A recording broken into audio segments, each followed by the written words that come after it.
Olá pessoal, tudo bom com vocês? Aqui é o professor Gabriel Zayed, do canal do Estuda Mais, e vamos começar por aqui a resolução de mais um exercício de Química. Mas antes, não esqueça de se inscrever aqui no canal e de deixar um like neste vídeo caso você goste deste conteúdo. E se quiser participar dos cursos do Estuda Mais, cursos de Química para provas militares, Enem e vestibulares, o link deles está na descrição do vídeo. Vamos à resolução dessa questão que fala que são polares as seguintes moléculas. Bom, quando você está procurando moléculas polares ou apolares, você vai precisar abrir a geometria da molécula para você ver se a molécula é polar ou apolar. Existem algumas formas diferentes de notar se uma molécula é polar ou apolar. Eu vou utilizar uma aqui que seria da simetria, tá? E a gente vai ver que compostos que são simétricos são apolares e os assimétricos são polares. Temos aqui o HCl. A primeira molécula é bem simples porque é uma molécula diatômica. Então são dois átomos. Você tem o hidrogênio ligado ao cloro. Desses, se você fizer a simetria, você faria assim, ó. Você colocaria um corte, tipo um sinalzinho da cruz. Um corte assim. Dos dois lados você tem coisas diferentes. Então, a molécula ela é assimétrica, ela não é igual dos dois lados, tá? E depois eu faria um corte assim para ver se ela é simétrica ou assimétrica de cima e embaixo. Em cima e embaixo é igual, né? O que você tem em cima é a mesma coisa que você tem embaixo aqui, tanto no cloro quanto no H. Só que de um lado e do outro você vê que elas são assimétricas. Se for assimétrica em um desses cortes, você já fala que a molécula é polar, tá bom? Então, essa primeira molécula aqui, ela é assimétrica. Por ser assimétrica, ela é uma molécula polar. CO2. No caso do CO2, você tem um átomo de carbono que tem 4 elétrons na camada de valência, se ligando com o oxigênio que possui 6 elétrons na camada de valência. O carbono ele vai fazer duas ligações duplas com esses dois oxigênios para estabilizar os oxigênios e estabilizar também o carbono. O carbono com as 4 ligações, ele vai ter 8 elétrons na camada de valência. Ele tem os 2 elétrons que já estavam com ele, 1, 2, 3, 4, na verdade ele tem 4 elétrons que estavam com ele na camada de valência, mais esses 2 elétrons aqui de cada oxigênio, então fica 6, do outro lado 8. Então o carbono está com 8 elétrons. Quando você olha para um oxigênio, ele tem 1, 2, com mais os elétrons que estavam aqui, desemparelhados, 3, 4, 5, 6, com os 2 do carbono, 7, 8. Para o outro oxigênio, também 1, 2, que são deles, 3, 4, 5, 6, 7, 8 com os do carbono. Então, essa é uma molécula que a gente vai observar que pela simetria, quando eu corto de cima e baixo, ela é igual dos dois lados. Se eu cortar bem no meio dela, ela também vai ser igual embaixo e em cima. Então, essa molécula aqui, ela é simétrica. Se é uma molécula simétrica, a gente fala que ela é apolar, tá bom? Então, simétrico, apolar.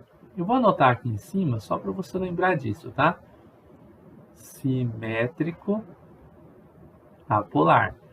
Assimétrico, polar, ok? Então, não é a letra A, porque a gente já tem o CO2 aqui, e o CO2 é uma molécula apolar. A gente só quer polares, né? Então, a gente vai eliminar por causa desse CO2. E aí você já olha se tem CO2 nas outras moléculas. Não tem, então beleza. Porque se tivesse, você já eliminaria em outras alternativas. Vamos para a letra B. Na letra B, a gente tem aqui o O2. Então, vamos representar a molécula de O2. São dois átomos de oxigênios que possuem 6 elétrons na camada de valência ligados entre si. Esses dois átomos de oxigênios precisam de 2 ligações cada um deles. Então, se eles fazem uma ligação simples, não é o suficiente. Eles vão precisar de uma dupla ligação para ficarem estáveis. Se você for olhar em relação à simetria, de um lado e do outro é a mesma coisa, embaixo e em cima a mesma coisa.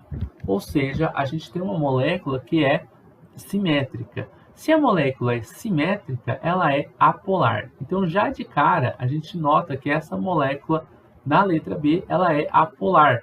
Eu não preciso olhar a próxima molécula, tá? Porque você já sabe que está errado aqui a letra B. Vamos para a letra C. Na letra C, a gente vai ter o seguinte composto. Nós temos a molécula de H2O, que é a molécula de água, é um átomo de oxigênio ligado a dois átomos de hidrogênios. A geometria molecular da água é uma geometria angular. Tá? Lembre-se que o oxigênio não liga dois hidrogênios assim reto, porque ele tem pares de elétrons livres que repelem esses elétrons ligantes dessas ligações aqui, ó, faz essa repulsão. E aí criam esse ângulo aqui, a gente chama de geometria de angular. Quando você corta essa molécula ao meio, é igual dos dois lados. Claro que o meu corte foi perfeito, né? Aqui, ó. É igual dos dois lados. O que eu tenho aqui é igual ao que eu tenho deste lado.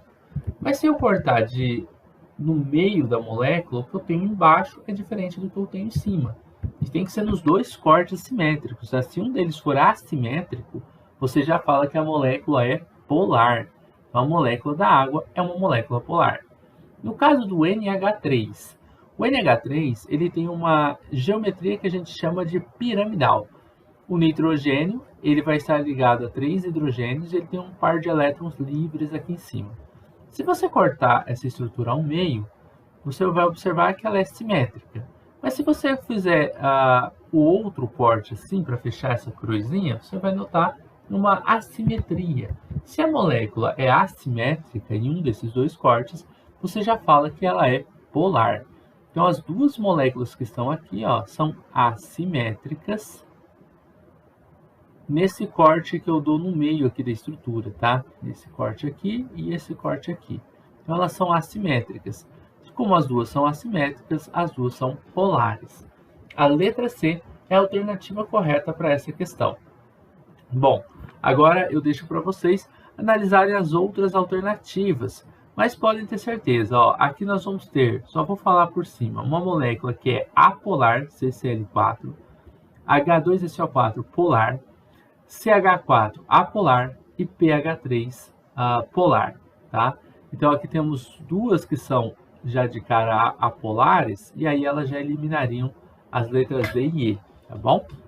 Bom, pessoal, é isso. Letra C de casa é a alternativa correta para essa questão e nós terminamos por aqui a resolução de mais um exercício de química.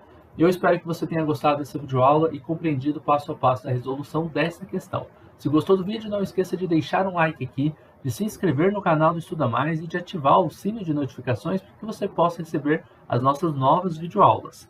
E se você quiser uma ajuda na resolução de alguns exercícios de química ou até mesmo de aulas particulares, você pode entrar em contato comigo pelo número do Estuda Mais que está na descrição deste vídeo.